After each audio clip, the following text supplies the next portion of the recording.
अंधकार, कहीं अन्याय का अंधकार इस पूरी दुनिया को अंधकारमय कर दिया है। इसलिए आज हमें ज्ञान के दीपक की आवश्यकता है। ज्ञान का दीपक यदि जल गया तो इस धरा का अंधकार स्वतः समाप्त होता चला जाएगा।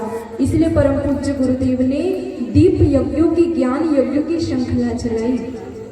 ये जो दीप यज्ञ के दीपक होते हैं, ये हमें प्रेरणा देते हैं। क्या प्रेरणा देते हैं? अंधकार से प्रतिकार करने की प्रेरणा।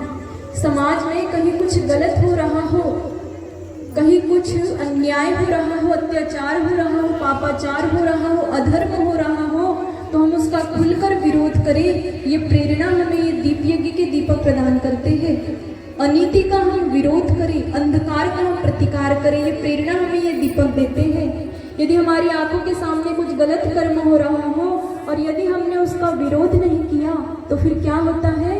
उस गलत कर्म में हमारी भी भागीदारी जुड़ जाती है, क्योंकि हमारी आंखों के सामने हुआ और हम उसका विरोध नहीं कर पाए। ऐसे में क्या होता है? महाभारत होती है। हम सभी जानते हैं, भरी सभा में जब द्रौपदी का अपमान हो रहा था तो उस सभा में भीष्म पितामह उपस्थित थे, कुलगुरु कृपाचार्य जी उपस्थित थे, बड़े बड़े विद्वान उपस्थित थे, लेकिन किसी ने भी उस अनीति का खुलकर विरोध नहीं किया। और उसका परिणाम क्या हुआ? कहा जाता है, अधर्म पर मौन रहकर जो मात्र निहारे जाते हैं, भीष्म हो, कर्ण हो, द्रोण हो, सब मारे जाते हैं। इसलिए हम अनीति का विरोध करना सीखें, गलत का विरोध करना सीखें और अनीति का विरोध करने की प्रेरणा ही ये दीप यज्ञ के दीपक हमें देते हैं।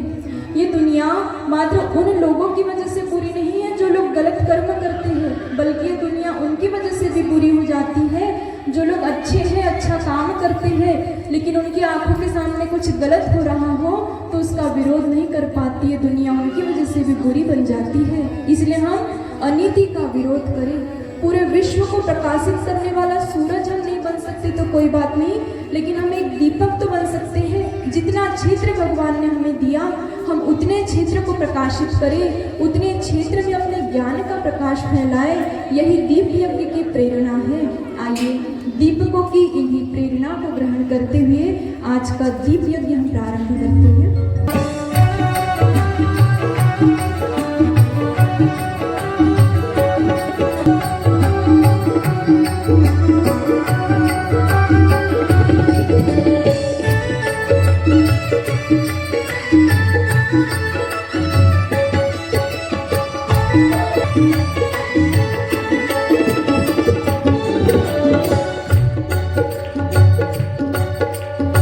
नया क्यों से आज हमें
अविनाशी